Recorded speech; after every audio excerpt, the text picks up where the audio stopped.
எவ்வளவோ விட்டுட்டு போயிருக்காரு நமக்காக. அந்த நல்ல விஷயங்கள எனக்கு ஒரே ஒரு ரிக்வெஸ்ட் தான். ஸ்கூல் பாட புத்தகங்கள்ல கேப்டனை பத்தி வரணும். மனிதன் எப்படி இருக்கணும் அப்படின்னு ஒரு சின்ன ஒரு டாபிக். நல்லா வாழ்ந்தா இப்படி இருப்பாங்க, மக்கள் மனசுல வச்சுப்பாங்க ஒரு மனுஷனை அப்படின்னு எடுத்து சொன்னாலே போறோம். எல்லாம் இறந்தப்புறம் கடவுளாயிடுவாங்கன்னு சொல்லுவாங்க. ஆனா சில பேர் தான் வாழும் போதே கடவுளா இருப்பாங்க. அப்படிப்பட்ட ஒருத்தர் தான் இவர். ஐடியா ரொம்பவே சூப்பரா இருக்கே அப்படின்னு ஜெயம் ரவியை எல்லாரும் பாராட்டிட்டு வந்துட்டு இருக்காங்க. அப்படி என்ன சொன்னாரு அப்படின்னா, விஜயகாந்தோட வரலாறு கண்டிப்பா பாட புத்தகங்கள்ல இடம்பெறணும் அப்படின்னு சொல்லியிருக்காரு. ஏன் சொன்னாரு, எதுக்கு சொன்னாருங்கிற செய்தியை இப்ப நம்ம முழுமையா பார்க்கலாம். நடிகர் விஜயகாந்த் அவர்கள் ஒரு சில காலமாவே ரொம்பவே உடல்நல குறைவுல இருந்துட்டு இருந்தாரு. போன மாசம் 28ஆம் தேதி அவர் இறந்துட்டாரு. அப்படி இருக்க நிலையில திரைத்துறை பிரபலங்களா இருக்கட்டும், ரசிகர்களா இருக்கட்டும், தொண்டர்கள்னு நிறைய பேர் வந்து இவங்களுக்கு இறுதி ஊர்வலத்துல அஞ்சலி செலுத்தினாங்க. அது மட்டும் இல்லாம நடிகர்கள், நடிகைகள் நிறைய பேர் பங்கேற்றது மட்டும் இல்லாம வர முடியாத நிறைய பேர் வந்து அவரோட சமாதிக்கு வந்து அஞ்சலி செலுத்தினதை நம்ம நேரா பாத்துக்கிட்டு தான் இருக்கோம். இப்படி இருக்க நிலையில நேத்திக்கு வந்து நினைவேந்தல் நிகழ்ச்சி தென்னிந்திய நடிகர் சங்கம் மூலியமா நடைபெற்றிருக்கு. அதுல கமலஹாசன், விஷால், விக்ரம், ஜெயம் ரவி, சதீஷ், கருணாகரன், மன்சூர் அலிகான், MS பாஸ்கர், சந்திரசேகர் உள்ளிட்ட நடிகர்களும் நடிகைகள்ல வந்து சச்சி,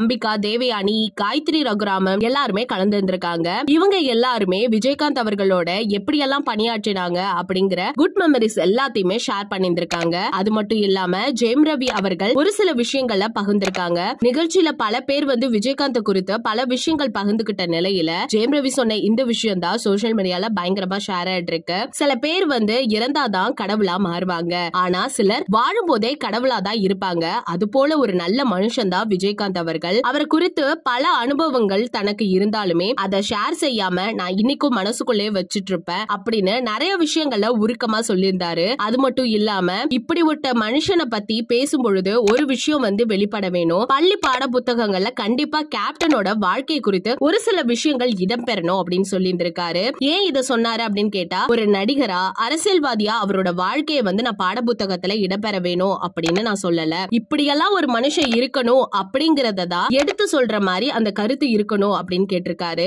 இத பத்தி நீங்க என்ன நினைக்கிறீங்க? கண்டிப்பா ஜெயம் ரவி கேட்டிருக்க இந்த விஷயம் மத்த எல்லாராலையுமே ஏத்துக்கக்கூடிய ஒரு விஷயமா தான் இருக்கு. பிகாஸ் நம்ம எல்லாருக்குமே தெரியும், விஜயகாந்த் அவர்கள் வந்து பசின்னு வந்தா சாப்பாடு போட்டு அனுப்புவாரு, உதவின்னு சொல்லி கேட்டு வந்தா என்னால முடிஞ்ச எல்லா ஹெல்ப்பையுமே பண்ணுவாரு. அப்படிப்பட்ட ஒரு நல்ல மனிதரோட வரலாற்றை பத்தி தெரிஞ்சுக்கிறது தப்பு இல்ல தானே? அடுத்த தலைமுறைக்கு கண்டிப்பா இதெல்லாம் தெரிவிக்கணும். அப்படின்னா இது பாட புத்தகத்துல வரது ரொம்பவே நல்லது அப்படின்னு என்னோட கருத்து. உங்களோட கருத்துக்கள் என்ன அப்படிங்கறத மறக்காம நம்ம கமெண்ட் செக்ஷன்ல ஷேர் பண்ணிக்கோங்க.